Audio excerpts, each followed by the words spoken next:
Evangelho de Mateus, capítulo 22, versos de 1 a 14, nós leremos juntos a parábola das bodas. É assim que está, este é o título que está na nossa versão revista atualizada, que a maioria de nós usa, né? Vamos ler juntos? De novo, entrou Jesus a falar por parábolas, dizendo-lhes: o reino dos céus é semelhante a um rei que celebrou as bodas do seu filho. Então enviou os seus servos a chamar os convidados para as bodas, mas eles não quiseram vir. Enviou ainda outros servos com esta ordem: dizei aos convidados: eis que já preparei o meu banquete, os meus bois e cevados já foram abatidos, e tudo está pronto, vinde para as bodas. Eles, porém, não se importaram e se foram, um para o seu campo, outro para o seu negócio. E os outros, agarrando os servos, os maltrataram e mataram. O rei ficou irado e, enviando as suas tropas, exterminou aqueles assassinos e lhes incendiou a cidade. Então disse aos seus servos: está pronta a festa, mas os convidados não eram dignos. E depois para as circunvizinhanças dos caminhos, e convidai para as bodas a quantos encontrarem. E assim reuniram todos os que encontraram, maus e bons, e a sala do banquete ficou repleta de convidados. Entrando, porém, o rei, para ver os que estavam à mesa, notou ali um homem que não trazia veste nupcial. E perguntou-lhe: amigo, como entraste aqui sem veste nupcial? E ele respondeu. Então ordenou o rei aos serventes: amarrai de pés e mãos e lançai-o para fora, nas trevas, ali haverá choro e ranger de dentes, porque muitos são chamados, mas poucos escolhidos. Muitos são chamados, mas poucos escolhidos. Mas eu te disse que a graça culmina em celebração. A graça termina com festa. E é exatamente assim que acontece. A questão é: iremos a esta festa ou não iremos a esta festa? Esse é o ponto. Jesus aqui conta parábolas para falar sobre o reino. E você não vai pegar tintim por tintim da parábola para tentar interpretar tudo tintim por tintim, mas você vai pegar os princípios. E quais são os princípios? O Senhor preparou a grande festa para nós, mas nós nos voltamos contra Ele, nós pecamos, nós o deixamos. E então Ele começa a enviar os seus mensageiros, convidando, porque haverá a festa. E seus profetas vêm, e eles não foram ouvidos. E seus mensageiros vão, mas eles não são ouvidos. Aqueles que ele envia, alguns são ridicularizados, outros simplesmente são ignorados, e outros são mortos. Sim, Israel matou profetas do Senhor, perseguiu profetas do Senhor, eram os convidados dignos, aquele povo que o Senhor havia separado, não para ficar orgulhoso pensando: nós somos o povo de Deus, os outros não são. Não foi para isso que Deus chamou Israel. Deus chamou Israel para refletir a sua glória, para que os povos ao redor vissem o Deus vivo agir em Israel e desejassem o Deus de Israel.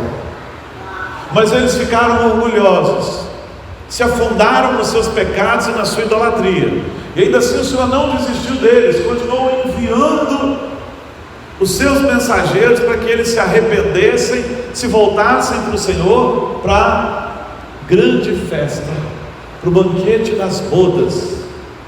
Mas eles rejeitaram.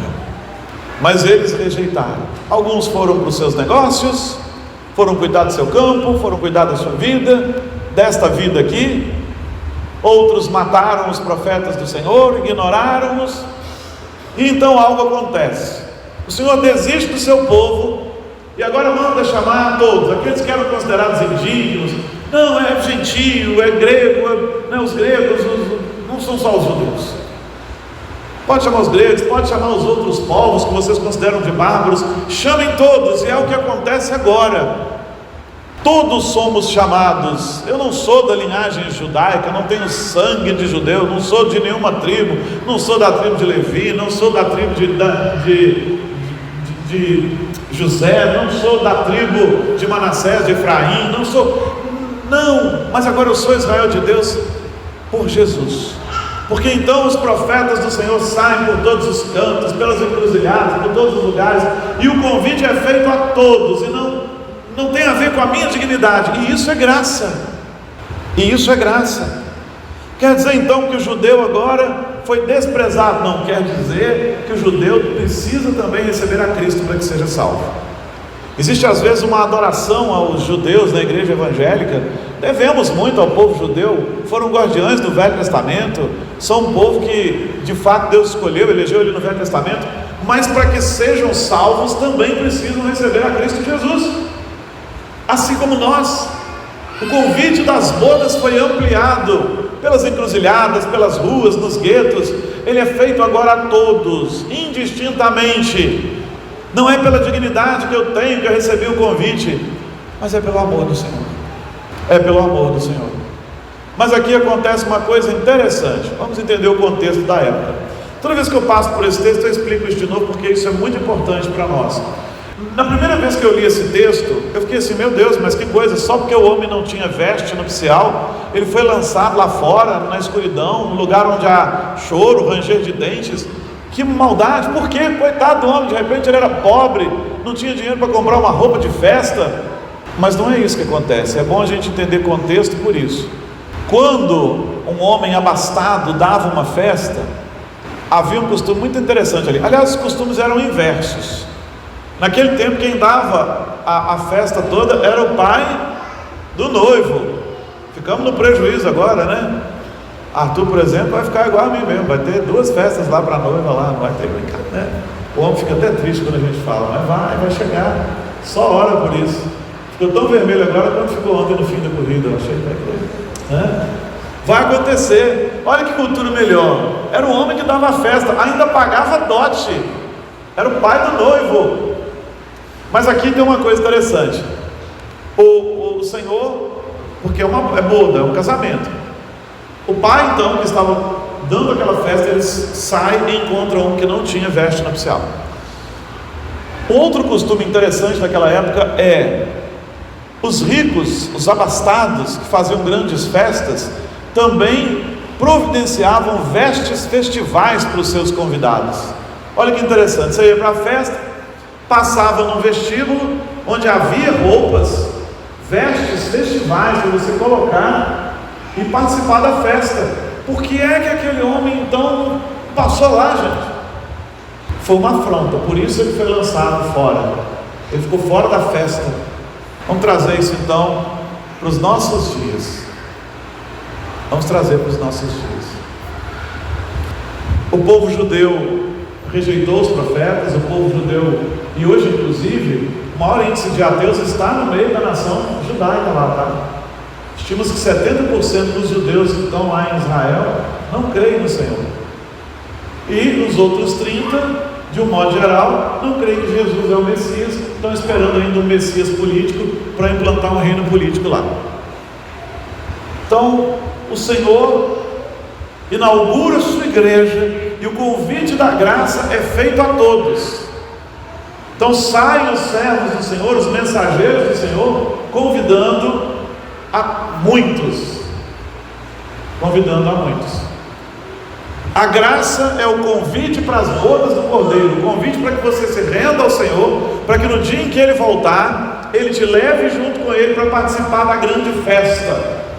É isso que é a graça. A certeza da salvação que esse mundo não pode te dar. Suas obras não te salvam, você não tem mérito nenhum. Se você está sendo convidado para servir Jesus para as bodas do Cordeiro, isso é graça do Senhor, porque você não tem mérito, e nem eu. Mas Ele me chamou, e por graça dEle mesmo eu aceitei, porque Ele veio ao meu encontro. Que maravilha, porque muitos ouviram e não aceitaram. Foram cuidar dos seus campos, foram cuidar dos seus negócios, foram cuidar das suas coisas. E muitos podem pensar assim: eu não me rendo a Jesus porque eu não estou pronto. Verdade, não estamos prontos. Não estamos. Eu não vou para a igreja porque eu não estou pronto. Verdade, você não está pronto. E ninguém veio para cá pronto. Eu gosto muito daquela franqueza daquele irmão que estava no avião. O sujeito vira para ele e falou assim: eu não vou à igreja não, porque lá tem muito hipócrita. Ele falou: verdade, tem lugar sempre para mais um. Seja bem-vindo lá na nossa igreja. Sim, somos pecadores, mas a graça do Senhor nos alcançou. E aqui tem um ponto interessante: aquele que convidou para a festa é aquele que vai nos vestir com vestes festivais para a festa. São as vestes de santidade do Senhor para nós. Então, não fuja do convite do Senhor, ouvindo a voz de Satanás que te diz: você não está pronto. Ninguém de nós chegou aqui pronto. No dia da minha profissão de fé e batismo, eu pensei: Senhor, mas eu não estou pronto. Verdade, você não está pronto. Eu é quem vou te fazer pronto. E ainda no último dia vai ter muito remédio para me fazer, porque eu não estarei pronto. Porque não sou eu, é Ele. Não são meus méritos, são os dele. Ele nos vestirá de vestes brancas. Isso é santidade. Apocalipse fala que bem-aventurado é aquele que lavou suas vestes no sangue do Cordeiro. Não está falando de roupa, está falando de nosso ser inteiro. E então Ele está nos preparando para nos buscar para as bodas. Tem duas coisas aqui. A primeira é: você precisa receber o convite da graça e aceitá-lo. Vem para a festa, vem para as bodas do Cordeiro. E a segunda é: eu posso te dizer que agora que eu entreguei meu coração a Cristo, eu estou no vestíbulo. Eu estou sendo preparado pelos servos do grande Senhor para um dia poder entrar na festa, nas bodas do Cordeiro, para celebrar com Ele. E eu não posso chegar nesse dia sendo negligente, porque Ele me dá a condição de chegar lá. É Ele que nos dá a condição de chegar lá. Os méritos são dele, a roupa é dele, tudo é dele. Então há aqui uma palavra para aquele que talvez não tenha se decidido por Cristo. Sim, Ele volta um dia. Sim, haverá as bodas do Cordeiro. E sim, você está sendo convidado. Aceite a graça do Senhor. Entenda que você não tem mérito nenhum nisso. Se renda e diga: Senhor, eu estou rendido. Eu não posso me salvar, eu não posso te encontrar, mas eu confio que o Senhor pode. Venha até mim, eu estou rendido. Renda-se ao Senhor e deixa Ele trabalhar na sua vida. Um coração aberto para o Senhor, um coração que sim, Ele habita. Não faça parte daqueles que foram chamados, mas não escolhidos. Abra o seu coração, e se o seu coração arde, é hora de vir. Não estou pronto. Não está, mas venha, Ele nos fará prontos. Todos temos erros aqui. Eu tenho tantos erros. Ninguém os conhece melhor do que a Jeane, e um pouco menos as minhas meninas. Mas é a graça de Jesus. Esse pessoal crente que se assenta aí também, que você sentou do lado deles, também tem erros. Mas é a graça de Jesus, e a gente tem que abrir o coração, e Ele vai trabalhando, e cada dia é um dia novo. E saiba, este trabalhar de Deus, que é pura graça dele, termina em celebração, termina em festa. Termina em festa. E para você, crente, que já entregou seu coração para Cristo, que entendeu a graça, ou pelo menos disse que entendeu, entenda uma coisa: você precisa se revestir das vestes de santidade. Você precisa passar pelo vestíbulo do Senhor, se preparando para a festa, se vestindo com vestes festivais, que são brancas, que são a santidade, a mudança de vida, para que o Senhor Deus se alegre com a sua presença, e não diga que você não pode entrar ali. Crente, deixa o Senhor trabalhar na sua vida. Sim, crente é diferente. Eu não estou falando de cabelo, nem de roupa, nem de pintar ou não pintar a unha, nem de fazer ou não fazer barba. Não é disso que nós estamos falando. O crente é diferente porque o seu linguajar deve ser diferente, sua vida deve ser diferente. Você não é um ET, diferente do mundo que assusta o mundo. Você é diferente pela conduta, e precisa ser. Mas muitas vezes você pode estar sendo assaltado pelo mundo. Ao invés das vestes de santidade, você está enlameando mais ainda as suas vestes.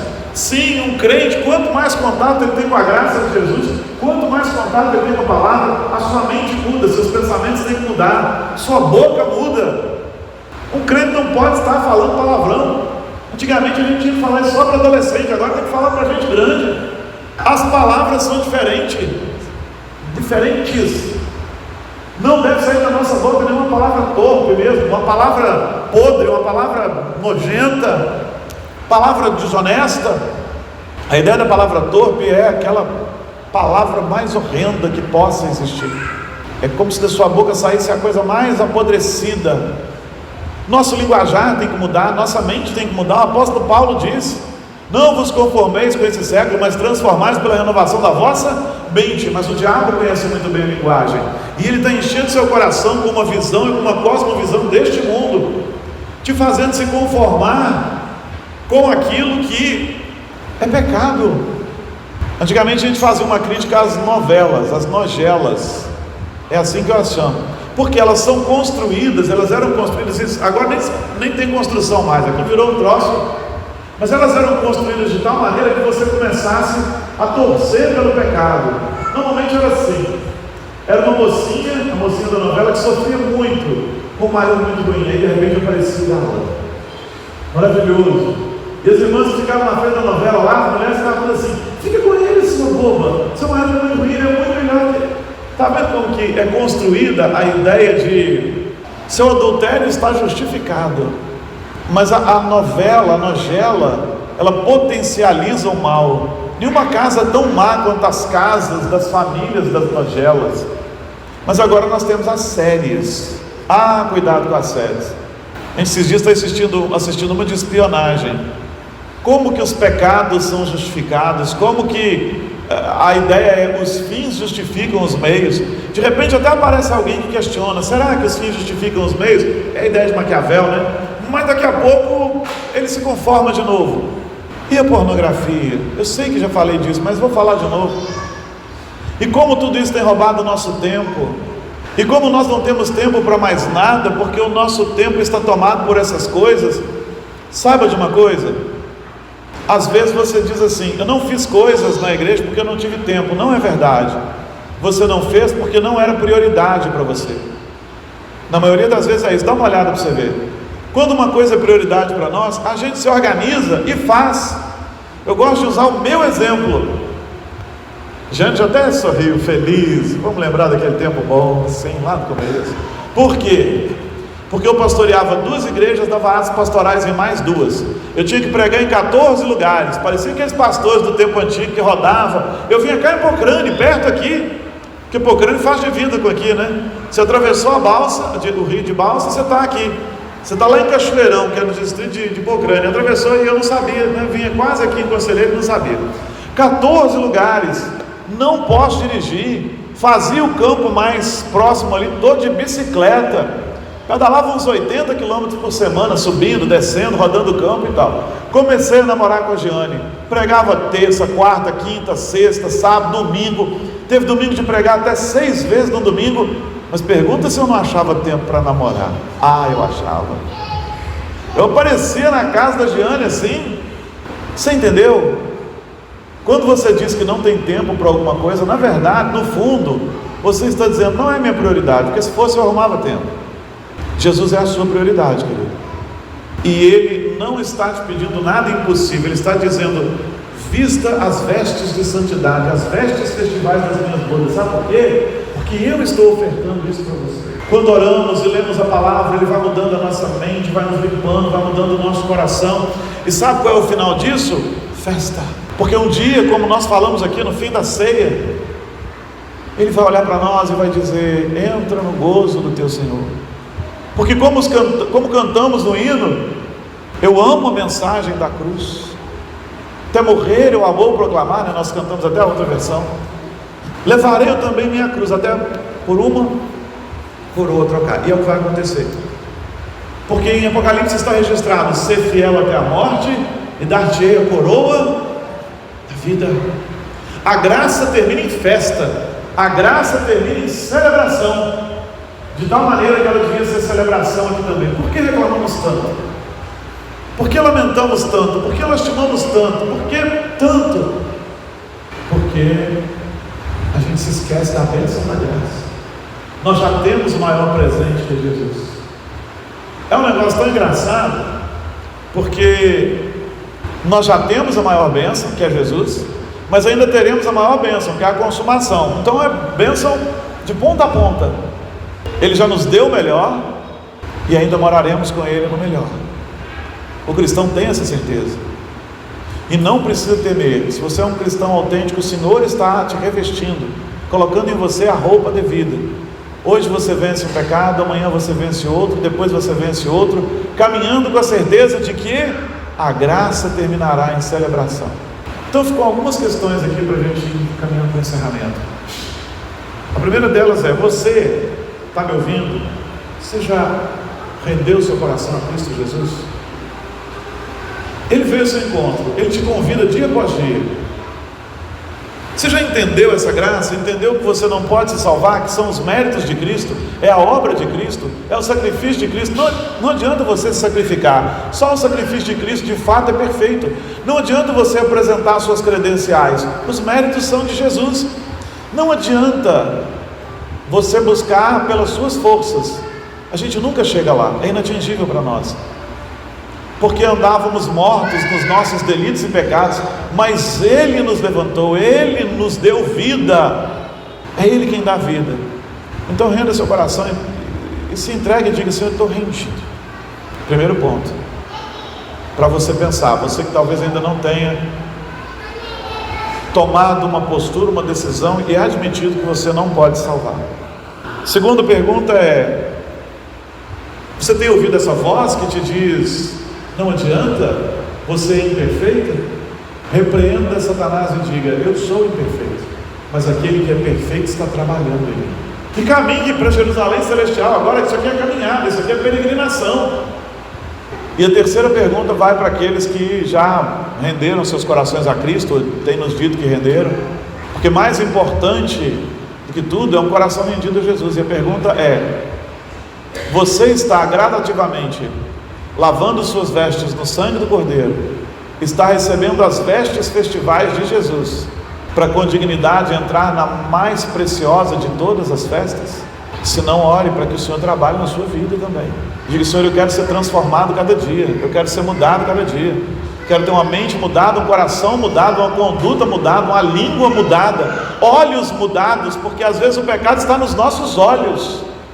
Um crente tem que ser diferente e tem que se deixar transformar todos os dias. Admita a sua imperfeição para esse mundo. Sim, eu sou imperfeito, eu estou sendo reformado, estou em reformas, eu estou em reformas. E que possamos nos alegrar, sabendo que a graça termina em festa. A graça termina em festa. Feche seus olhos, curva sua cabeça, vamos orar. Diz ao Senhor: trabalhe o meu coração, eu quero essas vestes, eu quero essa transformação, eu quero esse renovo. Em nome de Jesus, ora. Vamos orar ao Senhor. Pai querido, nós pedimos ao Senhor que o Senhor nos abençoe. Alguém que porventura não tenha rendido seu coração ao Senhor e confiado só no Senhor, que possa fazê-lo, para festejar conosco no banquete do Senhor. Aquele que tem se achado indigno, que ele admita que é indigno, é o primeiro passo de uma conversão genuína. E deixe o Senhor trabalhar na vida dele, mudando o coração e a mente. E aquele que porventura já se diz um cristão, mas não tem mudado em absolutamente nada, que ele seja despertado com o teu avivamento mesmo, e que se deixe revestir das novas vestes que o Senhor tem para nós, para que um dia nos assentemos no grande banquete das bodas do Cordeiro, quando o Senhor vier nos buscar, e que a alegria do Senhor seja plena nos nossos corações e nas nossas mentes. É o que nós pedimos e oramos em nome de Jesus, amém. Eu queria encerrar com festa, estava tentando conversar. Você pensou em uma coisa? Então vamos lá. Tem muito tempo que eu não faço isso, não termino um culto com festa mesmo. Eu te convido para ficar de pé. E nós vamos cantar sobre a água viva que é Jesus. Aquele que tem sede busca beber da água que Cristo dá, terá dentro de si uma fonte que jamais se acabará. Vamos lá? Já foi direto. Beber da água que Cristo dá, terá dentro de si uma fonte que jamais se acabará. Aquele que tem sede busca beber da água que Cristo dá, terá dentro de si uma fonte